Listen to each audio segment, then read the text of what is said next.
Australia's major cities generally just have one centrally located railway station where regional and intercity and interstate passenger trains arrive and depart from, like Sydney Terminal or Central in Sydney or Southern Cross in Melbourne. So when Australians like myself get to visit London in the UK, we are blown away by the fact that that city doesn't just have one central station, but it has 18 terminal railway stations, 14 of them which are actually terminals, which means they're the start or the end of a railway line. So in this video, we'll take a look at the London terminal stations. I'm Marty, and welcome to Backtracks Gets Sidetracked. Now, it's with some hesitation I make a video on London's trains, as London is probably one city that has the most people making videos on its railways and underground of anywhere in the world. But one more wouldn't hurt. I had some time off during some recent trips to London, and I did a bit of a real-world Monopoly where I went round and collected all the stations. The London Station Group is a group of 18 railway stations served by the National Railway Network in central London. As I mentioned before, the group contains 14 terminal stations in central London, either serving major national services or local commuter routes, and there are another 4 through stations that are considered terminals for ticketing purposes. And all these stations serve as the endpoints for all major rail lines connecting the capital with other regions in the UK. Now, why do they have so many? Well, because the first railway lines were all built by separate private companies that each needed their own London terminus for their own network.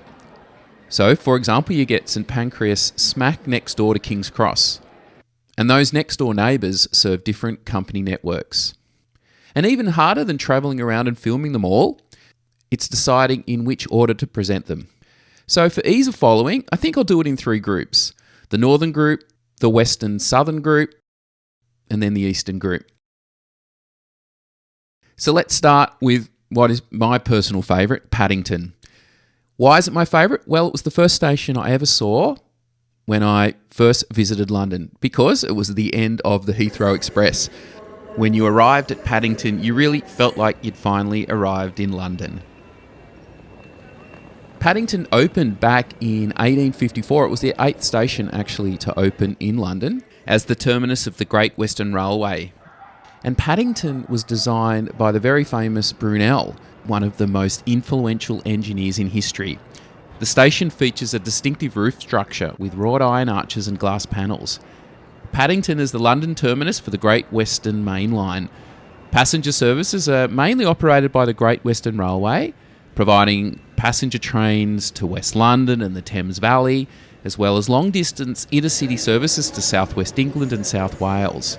It's also the eastern terminus for the Heathrow Express and the terminus for Elizabeth Line services from Shenfield. It's actually the second busiest station in the UK after London's Liverpool Street, with nearly 60 million people passing through each year.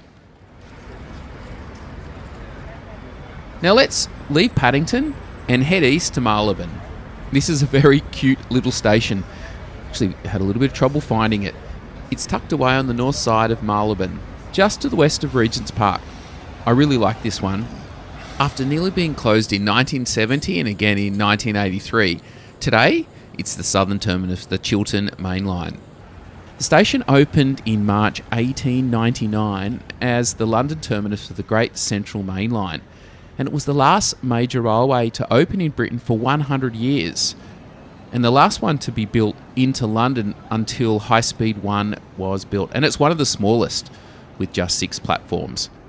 And it links the capital to the cities of Leicester, Sheffield and Manchester. One fun fact, it's the only non-electrified railway terminus in London, and it's operated by Chiltern Railways, making it one of the few London terminus stations not to be managed by Network Rail. Heading east, the next station is Euston Railway Station. I think it's safe to say Euston wouldn't be a challenger for the most attractive railway station in Britain. It may win a prize, though, for the most function over form. Ironically, up until 1962, one could argue it was one of the most architecturally significant railway stations in the UK. It was designed by Philip Hardwick, who created the iconic Doric arch at the entrance, and the station was controversially rebuilt in the 1960s when the arch and the Great Hall were demolished to accommodate the electrified West Coast Main Line.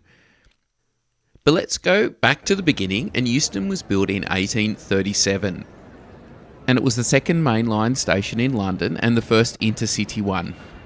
Euston was built by the London and Birmingham Railway, which later became part of the London and North Western Railway. Today, it's the southern terminus of the West Coast Main Line, the UK's busiest railway, being the gateway from London to the West Midlands, North West England, North Wales and Scotland. Euston is planned to be the London terminus for the High Speed 2 railway, and the station is currently being redeveloped to accommodate it. The next station on our journey is St Pancras. It's the London terminus of the Midland Railway, and the station was designed by Sir Gilbert Scott. It stands between the British Library, the Regent's Canal, and London's King's Cross railway station.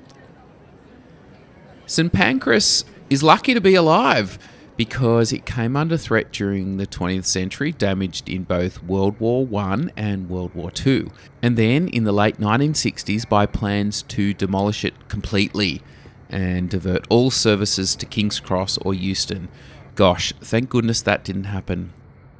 And a massive turnabout at the start of this century, the complex underwent an £800 million refurbishment to become the terminal for the Channel Tunnel Link High Speed 1, and it was reopened by Queen Elizabeth II in November 2007.